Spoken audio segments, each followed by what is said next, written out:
오늘 우리에게 주신 하나님 말씀 욥기 13장입니다. 욥기 13장 1절에서 6절 말씀입니다. 욥기 13장 1절에서 6절 말씀, 우리 한 목소리로 같이 읽도록 하겠습니다. 시작. 나의 눈이 이것을 다 보았고 나의 귀가 이것을 듣고 깨달았느니라. 너희 아는 것을 나도 아노니 너희만 못하지 않으니라. 참으로 나는 전능자에게 말씀하려 하며 하나님과 변론하려 하노라. 너희는 거짓말을 지어내는 자요 다 쓸모없는 의원이니라. 너희가 참으로 잠잠하면 그것이 너희의 지혜일 것이니라. 6절까지. 너희는 나의 변론을 들으며 내 입술의 변명을 들어보라. 아멘. 여러분 평안하시죠? 리바이블 2020 욥기 말씀을 읽고 있습니다.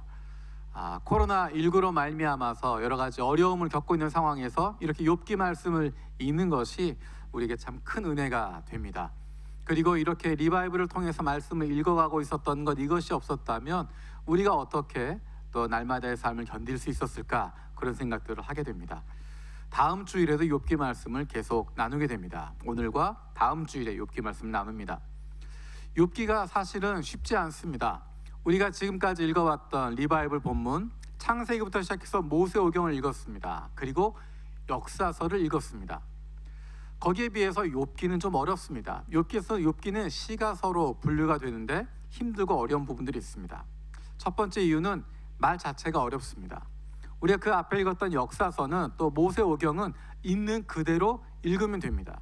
그냥 단순하게 읽는 그대로 이해하면 되는 부분인데, 욥기는 시가서이기 때문에 에세이가 아니라 시로, 문학적으로 쓰여진 것입니다. 굉장히 많은 비유들이 있고 다양한 표현들이 들어가 있습니다. 그래서 욥기를 읽을 때 이 자체를 그냥 역사서처럼 받아들이면 굉장히 어렵습니다.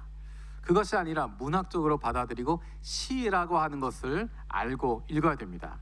그래서 무슨 소리인지 모르고 읽을 수 있는데, 그게 아니라 세번역 성경으로 읽으시면 어떤 뜻인지를 조금 더 명확하게 알 수 있습니다. 그냥 무슨 뜻인지 모르고 원래 성경은 어려운 거야 생각하면서 넘어가는 것이 아니라 세번역으로 읽으면 훨씬 쉽게 이해할 수 있기 때문에 더 좋습니다. 언제든지 교회 사무실에 오셔서 돈을 내시고 구입하시면 세번역 성경을 구입할 수 있습니다. 그렇게 읽으시면 시간이 아깝지 않습니다. 이번 기회에 우리가 아침마다 리바이블 성경 읽기 통해서 매일 읽어야 될 분량들을 세번역 성경으로 읽어드리고 있는데, 세번역 성경을 구입을 해서 지금부터 욥기부터 읽기 시작하시면 조금 더 의미를 잘 파악할 수 있습니다. 앞으로 욥기, 또 시편, 또 잠언, 전도서, 아가서, 시가서가 나가는 동안에 세번역 성경을 읽으시는 것이 훨씬 더 좋습니다. 두 번째로 욥기가 어려운 이유는 이 대화체로 되어 있기 때문입니다. 욥과 세 친구의 대화, 또 엘리후의 대화체로 내용들이 되어 있습니다. 그러다 보니까 지금 이 얘기가 누가 하는 건지 잘 모릅니다.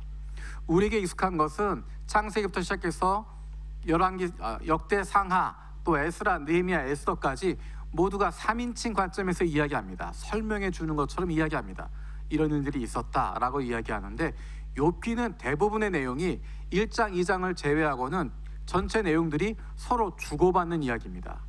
욥이 한탄하고 거기에 대해서 엘리바스가 대답하고, 그 이야기에 대해서 욥이 대답하고, 또 그 다음 사람이 이야기하는 것처럼 계속 대화가 오고 가기 때문에 누가 이야기하는 것인지 파악하기가 어렵습니다. 그래서 읽으시면서 소제목을 꼭 확인해서 이게 누가 한 이야기인지 그것을 알고 읽는 것이 필요합니다. 조금 전에 이야기했던 리바이블 성경 읽기, 카카오톡 채널에 들어가서 리바이블 들어가시면 성경 읽기 녹음해서 매일마다 올리고 있습니다. 욥기를 녹음하면서는 지금 이야기했던 것처럼 등장인물들이 여러 명 있기 때문에 각각 다른 사람으로 목소리를 읽고 있습니다. 일부러 다른 사람들이 각자의 몫을 읽어갑니다. 욥의 목소리가 있고, 엘리바스의 목소리가 있고, 빌닷의 목소리가 있고, 또 소발의 목소리가 있고, 각각 다른 목소리로 읽어가고 있습니다. 처음에는 그냥 등장인물만 다른 목소리로 했는데, 읽다 보니까 처음 1장부터 이게 너무 강조가 돼서 뭐 중간에 감정도 들어가 있고, 뭔가 정말 드라마틱하게 우리 교회에서 만든 드라마 바이블 같은 그런 느낌이 듭니다. 여러분 들으시면서 이건 누구다라고 생각할 수 있는 그 얼굴까지 생각하면 더 재밌게 들을 수 있을 것 같습니다. 이렇게까지 하는 이유가 뭘까? 우리 교우들이 성경을 읽을 수 있도록 도와주고 싶은 것입니다. 어떻게 해서든 읽을 수 있도록, 읽고 이해할 수 있도록, 그래야 하나님 말씀 붙잡을 수 있기 때문에, 그래서 그 말씀을 가지고 아침 묵상도 아침마다 올리고 있습니다. 리바이블 2020이라는 제목을 가지고 1년 동안 말씀을 계속 읽어가는 것, 이 기회를 놓치지 마십시오. 내 눈으로 읽고, 내 눈으로 보고, 귀로 듣고, 묵상하고, 하루 종일 그 말씀을 붙잡을 수 있는 것, 우리가 코로나뿐만 아니라 우리 어떤 상황 속에서도 흔들리지 않을 수 있는 것, 하나님의 말씀을 붙잡는 것입니다. 지금이 그것을 위한 좋은 훈련의 시기가 되고 있습니다. 리바이블을 통한 은혜가 우리 가운데 날마다 넘치게 되길 원합니다. 그러기 위해선 읽으셔야 되고 들으셔야 됩니다. 그냥 아멘하고 끝나는 것이 아니라 오늘부터라도 들어가서 듣고 읽고 묵상하고 내 스스로가 그렇게 움직이고 있어야 내 삶에 자리 잡게 됩니다. 욥기 하면 가장 먼저 떠오르는 것은 두 가지입니다. 첫 번째는 고통과 환난이라고 하는 것입니다. 어려움에 대한 것입니다. 나에게 다가오는 고통과 환난에 대해서, 또는 누군가에게 주어지는 그런 아픔에 대해서 어떻게 해석할 것인가, 어떻게 이해할 것인가, 우리 인생에 다가오는 그런 상황들을 어떻게 볼 것인가. 또 한 가지는 욥의 친구들과의 대화의 부분입니다. 그 친구들과 서로 주고받고 있는 대화, 그것이 욥기의 가장 중요한 흐름을 보여줍니다.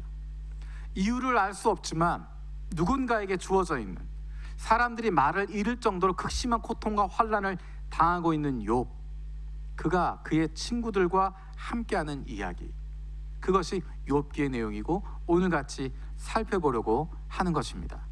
우리 6절 말씀 같이 읽어보겠습니다. 6절입니다. 시작. 너희는 나의 변론을 들으며 내 입술의 변명을 들어보라. 세 번역으로 이야기하면 너희는 내 항변도 좀 들어보아라. 내가 내 사정을 호소하는 동안 귀를 좀 기울여 달라. 이웃에게 고통과 환난이 다가오고 있을 때 우리는 어떻게 해야 할까? 두 가지를 같이 나누길 원합니다. 첫 번째는 고통과 환난은 해석을 요구하지 않습니다. 고통과 환난은 해석을 요구하지 않습니다. 억지로 그 원인을 찾아갈 필요 없습니다. 욥의 친구들 가운데 중요한 두 사람이 있습니다. 엘리바스와 빌닷입니다. 그들은 각각의 근거를 가지고 욥의 고통과 환난을, 그것을 해석하고 있습니다. 그것은 단순히 그 친구들의 논점일 뿐만 아니라 우리들의 논점입니다. 우리가 그렇게 판단한다는 것입니다. 엘리바스는 그의 경험을 통해서 이야기합니다. 우리 4장 7절 8절 말씀, 욥기 4장 7절 8절 말씀 같이 읽도록 하겠습니다. 읽겠습니다. 시작. 생각하여 보라. 죄 없이 망한 자가 누구인가? 정직한 자의 끊어짐이 어디 있는가? 내가 보건대 악을 밭갈고 독을 뿌리는 자는 그대로 거두나니. 아멘. 엘리바스가 이야기하는 것은 자기의 경험을 근거로 하고 있습니다. 생각해봐라. 내가 보기에는, 내 경험에는 이렇더라. 단순하게 이야기하면 내 경험에는 죄인들이 벌받더라. 죄 없는 사람은 고난당하지 않더라 라는 것입니다. 내 경험을 근거 삼아서 욥을 비난하고 있습니다. 내 경험을 근거 삼아서 상황을 판단하고 있습니다. 이것이 우리가 흔히 겪을 수 있는 부분입니다. 특히 많이 배운 사람, 잘하는 사람, 엘리트였던 사람, 무엇인가 성취한 사람, 그런 사람일수록 내 경험을 이야기하기 쉽습니다. 한국 신문을 찾아보다가 쭉 보다가 이해할 수 없는 문장들이 가끔 들리게 됩니다. 그 중에 한 가지가 어떤 거였냐면 라떼는 말이야 라는 것입니다. 라떼는 말이야 점점점 돼 있어서 라떼는 말이야, 라떼는 아메리카노에 그 우유 섞은 거 아닌가? 근데 문장의 뜻을 쭉 보니까 그게 아닙니다. 나중에 한참 보고 나서야 알았습니다.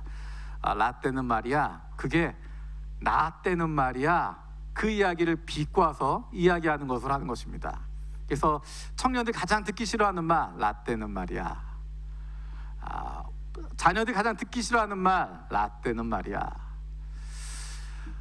라떼는 말이야, 나 때는 말이야. 내 경험을 이야기하는 것입니다. 엘리바스가 쉽게 이야기하면 라떼는 말이야 라고 하는 겁니다. 내 경험 보니까, 내가 했던 걸 보니까 말이야 라고 이야기합니다. 정말 그 경험이 옳은 것일까? 조금 전에 이야기했던 것처럼 사람들이 라떼는 말이야 라고 하는 말을 비웃듯이 사용한 이유가 뭘까? 앞에서 이야기하는 사람 자기의 경험이라고 이야기하건 내가 이런 것을 보니까 이랬다라고 판단하지만 그 경험 자체가 왜곡됐다는 것입니다. 잘못되어 있었다는 것입니다. 잘못된 경험을 가지고, 잘못된 판단을 가지고 이것이 옳은 것처럼 오늘의 현실에 꿰어 맞추려고 하니까 그것이 옳지 않다는 것입니다. 내가 경험했다고 생각하지만, 좋았다고 생각하지만 사실은 그 앞뒤에 있는 상황이 있고 그때 가지고 있는 특수한 부분들이 있는데, 사람들의 기억에 남는 경험은 나에게 유리한 것만 남습니다. 내가 원하는 것만 남아 있습니다. 왜곡되어져 있고 임의적으로 편집되어져 있습니다. 그것을 가지고 오늘의 삶을, 오늘의 다른 사람의 모습을, 그런 것들을 판단할 수 없습니다. 빌닷은 8장에서 그가 가지고 있는 논점을 분명하게 이야기합니다. 그것은 역사적인 사실을 갖고 이야기합니다. 옛날부터 이래왔다는 것입니다. 전통이 이랬다는 것입니다. 옛사람들이 이렇게 이야기한다라고 하는 것을 이야기합니다. 우리 8장 8절에서 10절 말씀 같이 읽겠습니다. 8장 8절에서 10절 같이 읽겠습니다. 시작. 청하건대 너는 옛 시대 사람에게 물으며 조상들이 터득한 일을 배울지어다. 우리는 어제부터 있었을 뿐이라 우리는 아는 것이 없으며 세상에 있는 날이 그림자와 같으니라. 그들이 내게 가르쳐 이르지 아니하겠느냐? 그 마음에서 나오는 말을 하지 아니하겠느냐? 역사적인 경험을 보자라는 것입니다. 역사적으로 보자, 전통을 보자라고 이야기하는 것입니다. 조상들의 경험으로부터 배운 지혜를, 진리를 잘 생각해봐라라는 것입니다. 한편으로 보면 맞는 이야기 같은데 좀 더 깊이 생각해보면 정말 그럴까 싶습니다. 참고는 할 수 있겠지만 그것이 절대적인 기준이 될 수 없습니다. 과거에 있었던 일들, 과거의 조상들이 이야기한 것들, 역사적으로 되어진 전통들, 그것들이 과거의 사람들이 가지고 있었던 세계관, 그것이 오늘에도 적합하다고 말할 수 없습니다. 더 중요한 것은 우리의 삶의 기준은 하나님의 말씀이기 때문입니다. 이미 우리는 새로운 피조물이 되었다라고 선포합니다. 예전 것은 지나갔다고 이야기합니다. 옛사람은 지나갔다고 이야기합니다. 우리가 가지고 있는 옛사람의 모습들, 우리가 알고 있는 옛날 이야기들, 예전의 전통들, 그런 것들은 하나님과 관계없는 것들이 훨씬 더 많이 있습니다. 하나님을 알기 전에 세상에 가지고 있는 세상의 법칙대로 만들어진 세계관들, 세상의 원칙에 따라가고 있는 그런 가치들, 그것들에 사로잡혀 있는 것들이 얼마나 많은지 모릅니다. 우리가 예수를 믿는다고 이야기하지만, 크리스찬이라고 이야기하지만 어쩌면 우리의 세계관도 내가 예수님을 알기 전에 하나님과 관계없이 살고 있었던 그때 굳어져 있는 세계관들, 그때의 가치들, 그것이 여전히 지금도 영향을 주고 있기 때문에 예수 믿는 것이 어렵고 하나님 따르는 것이 힘들고, 하나님의 자녀라고 이야기하지만 여전히 종된 삶을 살아가게 되어집니다. 여전히 예수 믿는 것이 기쁘지 않고 내가 무엇인가 하지 않으면 쫓겨날 것 같은 그런 두려움을 가지고 살아가는지 모릅니다. 인문학이 신앙에 있어서 굉장히 중요합니다. 하지만 인문학을 이야기할 때 조심해야 될 부분은 무엇이냐면 그 기초가 무엇인지를 살펴볼 수 있어야 됩니다. 사람에 대한 이해를 할 수 있는 것, 공동체에 대한 이해를 할 수 있는 것, 기본적인 철학에 대한 이해를 할 수 있지만 그것과 더불어 중요한 것은 하나님의 말씀이 무엇이라고 이야기하고 있는지를 알지 못하면, 하나님 보시기에 어떤 것이 옳은 길인가를 찾지 않으면 잘못된 기준을 가져갈 수 있다는 것입니다. 예수를 믿고 있지만, 예수를 열심히 믿고 교회에서 직분도 가지고 있지만 점집을 찾아다니고 다른 사람이 이야기하는 것, 그것에 움직이게 되어지고 하나님과 관계없는 미신을 따르고 기리를 따지고 사주팔자를 보고 결혼을 앞두고도 결혼 조건을 따지고 있고 샤머니즘적인 종교적인 의식을 가져서 내가 이런 종교적 의식 안 하면 벌 받는다라고 생각하게 되고, 내가 이렇게 많이 했으니까 내가 복 받을 거라고 생각하는 모습들, 성경적인 것이 아니라 하나님의 말씀에 대한 것이 아니라 그저 옛날 이야기를 따라가는 것뿐이고 그저 옛날의 모습으로 돌아가게 되는 것입니다. 하나님의 자녀들은 하나님의 말씀을 통해서 살아가는 것입니다. 그것을 통해서 새롭게 발견해 나가는 것입니다. 새롭게 찾아가게 되는 것입니다. 날마다 새롭게 도전하는 것입니다. 어쩌면 지금 경험하고 있는 것이 앞으로 10년 뒤, 20년 뒤에는 적용되지 않을 수 있습니다. 그것의 가장 대표적인 예가 핸드폰에 대한 것입니다. 지금은 많은 사람들이 핸드폰을 사용하고 있습니다. 그 핸드폰은 어떤 용도로 쓰나요? 전화기로 쓰는 사람 별로 없습니다. 전화기가 아니라 정말 작은 컴퓨터처럼 사용하고 있습니다. 일을 할 때도 핸드폰을 가지고 일을 하기도 하고, 인터넷에 접속하기도 하고, 무엇을 주문하기도 하고, 서로 연락을 주고받기도 하고. 하지만 이것을 20년 전만 해도 누구도 생각하지 못했습니다. 20년 전만 해도 이런 일이 있으리라고 생각하지 않았습니다. 20년 전의 사고, 20년 전의 가치, 그것이 오늘날 통용되지 않습니다. 오늘날 우리가 통용하고 있는 이 생각들, 이것들도 앞으로 10년 뒤, 20년 뒤에 통용되지 않을 수 있습니다. 시간이 흘러도 그런데 하나님과 관계없이 살았던 그때의 삶의 기준이 어떻게 하나님의 자녀가 되어서 새로운 피조물이 된 우리에게 적용될 수 있겠습니까? 하나님의 자녀들은, 하나님의 사람들은 하나님의 말씀이 기준되어서 살아가야 하는 것입니다. 옛날 모습으로 돌아가는 것이 아닙니다. 옛날의 경험대로 가는 것이 아닙니다. 날마다 새로운 도전을 하는 것입니다. 이번 코로나19를 통해서 우리가 그런 경험들을 하고 있습니다. 생전 처음 이런 경험들을 해보게 됩니다. 정말 사상 처음으로 있는 일들을 우리는 날마다 살아가고 있습니다. 재택근무하면서 회사 출근하지도 않는데 꼬박꼬박 월급을 주는 회사들이 있고, 교회에 한 번도 교회 예배당 발을 듣지 않고 있음에도 불구하고 매일마다 예배를 잘 드리고 있고, 한 번도 경험해보지 못했던, 생각하지 못했던 일들이 벌어지고 있습니다. 거기에는 날마다 새로운 길을 찾아갈 필요가 있습니다. 욥의 세 친구의 생각, 특별히 욥의 세 친구가 하나님에 대해서 가지고 있었던 인식이 잘못되어 있었다라고 하는 것을 욥기 마지막 끝나는 부분에 나타나게 됩니다. 이번 주 말고 그 다음 주일이 지난 다음 월요일에 욥기 마지막 장을 보게 됩니다. 그때 욥기 마지막 장에 하나님께서 그 세 친구에 대해서 이렇게 평가를 하십니다. 엘리바스에게 이야기하십니다. 대만 사람 엘리바스에게 이르시되 내가 너와 네 두 친구에게 노하나니 이는 너희가 나를 가리켜 말한 것이 내 종 욥의 말같이 옳지 못함이니라. 세 번역을 읽으면 내가 너와 네 두 친구에게 분노한 것은 너희가 나를 두고 말할 때 내 종 욥처럼 옳게 말하지 못하였기 때문이다. 너희가 나를 몰랐다라는 것입니다. 하나님에 대해서 이야기하는데 하나님 이런 분이야 라고 이야기하는데 아니라는 것입니다. 니네가 생각하고 있는 것, 라떼는 말이야 이야기했던 것, 역사적으로 말이야 이야기했던 것 아니라는 것입니다. 하나님 그런 분이 아니었다는 것입니다. 이웃에게 고통과 환난이 다가올 때 우리는 어떻게 할 것인가?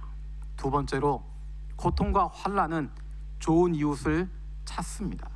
좋은 이웃을 구하게 됩니다. 좋은 이웃이 나타나게 됩니다. 필요할 때 있어주는 친구가 정말 진정한 친구입니다. 같이 있어주고 아파하는 것이 필요합니다.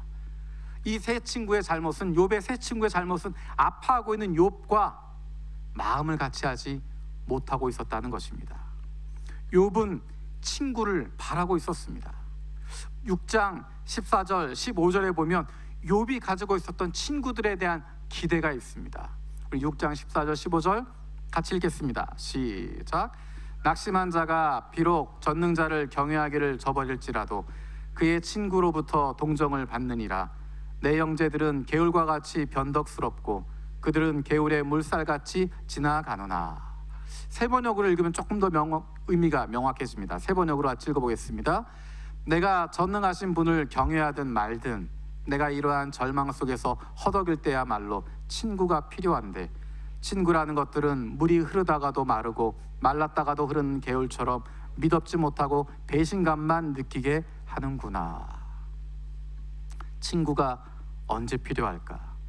절망 속에 허덕일 때, 내가 절망 속에 허덕이고 있을 때 그때 필요한 게 친구인데, 그 절망 앞에 붙은 이야기가 뭐냐면 내가 전능하신 하나님을 경외하든 말든, 전능하신 분이라고 하는 것은 하나님을 의미하는 것입니다. 내가 하나님을 경외하든 말든, 다른 편으로 이야기하면 내가 하나님에 대한 믿음을 잃어버렸든 말든, 내가 어떤 모습을 가지고 있든, 내가 신앙적으로 흔들리든 말든, 내가 정말 고난 가운데 있을 때, 내가 절망 가운데 허덕이고 있을 때 나에게 필요한 친구가 있는데, 나에게 친구가 있었으면 좋겠는데 라고 이야기하는 것입니다. 사실 저는 욥의 새 친구에 대한 부정적인 인식이 많았습니다. 왜냐하면 조금 전에 이야기했던 것처럼 욥기라고 하는 것이 욥과 새 친구의 대화를 다루고 있는 것인데, 새 친구의 공격에 대해서, 새 친구의 판단에 대해서 욥이 자신을 변호하는 이야기 중심으로 되어져 있기 때문입니다. 그래서 욥의 새 친구에 대한 부정적인 인식이 많았습니다. 그런데 이번에 리바이벌을 하면서 한 구절 한 구절 다시 한번 차근차근 읽어보면서 새로운 부분을 발견하게 됐습니다. 2장 11절에서 13절까지에 있는 내용입니다. 욥의 세 친구가 욥을 찾아오고 있습니다.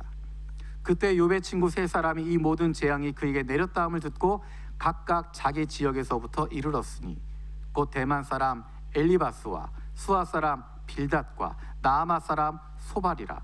그들이 욥을 위문하고 위로하여 하여 서로 약속하고 오더니 눈을 들러 멀리 보매 그가 욥인 줄 알기 어렵게 되었으므로 그들이 일제히 소리질러 울며 각각 자기의 겉옷을 찢고 하늘을 향해 티끌을 날려 자기 머리에 뿌리고 밤낮 7일 동안 그와 함께 땅에 앉았으니 욥의 고통이 심함을 보므로 그에게 한마디도 말하는 자가 없었더라. 욥을 사랑하고 아끼기 때문에 그가 고난을 당하고 환난을 당한다고 이야기할 때 그에게 찾아가고 있습니다. 그리고 그의 비참한 모습을 보면서, 그 아픈 모습을 보면서 자기의 아픔을 느끼고 슬피 울고 그와 함께하고 있습니다. 밤낮 이래 동안이나 욥과 함께 앉아 있으며 그 고통을 보고 그 아픔을 보며 한마디도 할 수 없이 안타까운 마음으로 함께하고 있습니다. 문득 그런 생각이 들었습니다. 나는 누군가에게 이렇게 하고 있나? 내가 누군가 친구라고 부르는 이를 위해서, 그의 아픔을 위해서 내가 찾아가고 있고 그와 함께하고 있나? 그의 손을 잡아주고 있나? 거꾸로 이야기하면 나에게 그런 친구가 있을까? 내가 그런 아픔을 당할 때, 그런 어려움을 당할 때, 어쩌면 그런 비난을 받게 되고 그런 오해를 뒤집어 쓰는 상황이 되었을 때 끝까지 나와 함께 있어줄 친구가 있을까? 이 책 전체에서, 욥기 전체에서 주는 한 가지 사실은 욥도 그 친구들도 왜 욥이 이런 고난과 고통을, 환난을 당하고 있는지 전혀 모른다는 것입니다. 왜 그런 일이 일어나는지 모르는 가운데 그것에 대한 설명을 하려고 노력하는 것입니다. 하나님의 생각이 무엇인지 전혀 모르는 상황에서, 이야기해 주지 않은 상황에서 욥은 그 고통을 견뎌내고 있는 것이고 그 친구들은 그 자리에 함께 있는 것입니다. 만약에 그 이유를 알았다면 쉬웠을 것입니다. 견디기 쉬웠을 텐데 이유를 모르기 때문에, 왜 이런 일이 나에게 닥치는지 알지 못하기 때문에, 왜 이런 어려움이 내 친구에게 일어나고 있는지 알지 못하기 때문에 오히려 그 마음속에 있는 진심이 드러나게 되고 욥의 믿음이, 욥의 신실함이 나타나게 되어지는 것입니다. 그 친구들의 모습을 보면서 우리의 모습을 생각하게 됩니다. 우리는 왜? 라고 하는 질문을 많이 던지게 됩니다. 누구의 잘못인가? 라고 하는 질문을 던지게 됩니다. 그리고 그것에 대한 답을 찾고 싶어 합니다. 어려움이 닥쳤을 때, 누군가 힘들고 어려운 상황이 닥쳤을 때 그것을 반응하는 두 종류의 모습이 있습니다. 한 종류의 사람들은 다른 사람의 고통과 어려움을 보면서 그것을 해결해 주려고 노력합니다. 어떻게 하면 해결해 줄 수 있을까? 해결하기 위해선 원인이 필요하니까 그 원인이 뭐냐 찾는 것입니다. 왜 힘드냐? 왜 아프냐? 무엇이 문제냐? 그럼 이것을 어떻게 해결할 것이냐? 가지고 있는 문제들을 가지고 어떻게 풀어갈 것이냐? 그렇게 하다 보면 답이 나오지 않고, 그러면 화내게 되고 분노하게 되고 너에게 잘못이 있다라고 다시 손가락질하게 되어집니다. 다른 종류의 사람들은 얼마나 아프니, 얼마나 힘드니, 어떻게 견딜 수 있겠니?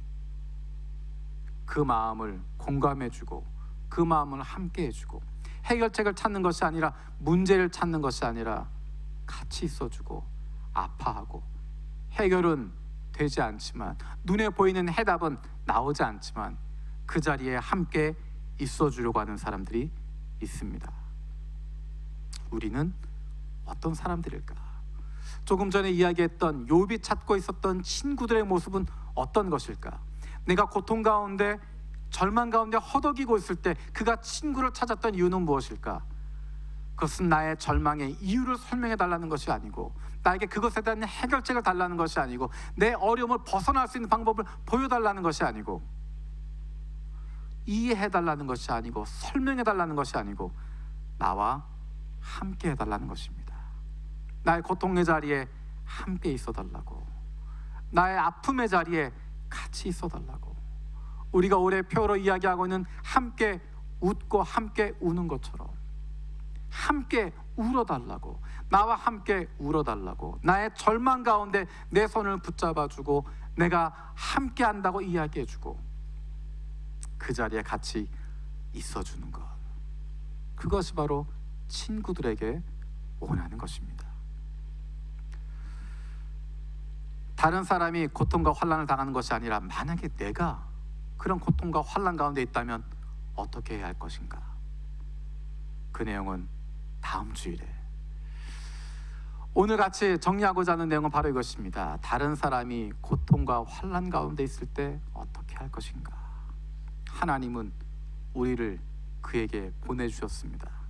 고통받고 있는 이에게, 어려움 가운데 있는 이에게, 그가 하나님을 믿건 믿지 않건, 그가 신앙이 있건 신앙이 없건, 그가 교회에 열심히 있건 열심히 없건 관계없이 절망 가운데 허덕이는 이에게 우리를 친구로 보내주셨는데, 그와 함께하고 그의 마음을 위로하고 그와 아픔을 같이 할 수 있는 좋은 친구들 되어지길 원합니다. 기도하겠습니다. 살아계신 아버지 하나님, 감사드립니다. 우리 가운데 고통과 환난을 겪고 있는, 아픔을 겪고 있는 이웃들이 있습니다. 우리가 그것을 보면서 그 이유를 찾으려고 하고, 넌 이것 때문에 안 돼라고 이야기하고 그 해결책을 찾으려고 가르치려고 드는 것이 아니라, 설명하려고 드는 것이 아니라,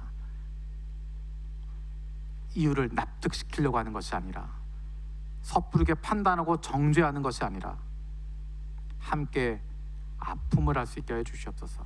함께 자리를 지키게 해 주시고 그 옆에 있어 주게 하시고, 고통과 환난 가운데 있는 이웃에게, 그 친구에게 좋은 친구가 되어서 그의 손을 잡아주고 같이 아파하고 같이 울어줄 수 있는 좋은 친구들 되게 하여 주시옵소서. 감사드리고 예수님의 이름으로 기도드립니다. 아멘.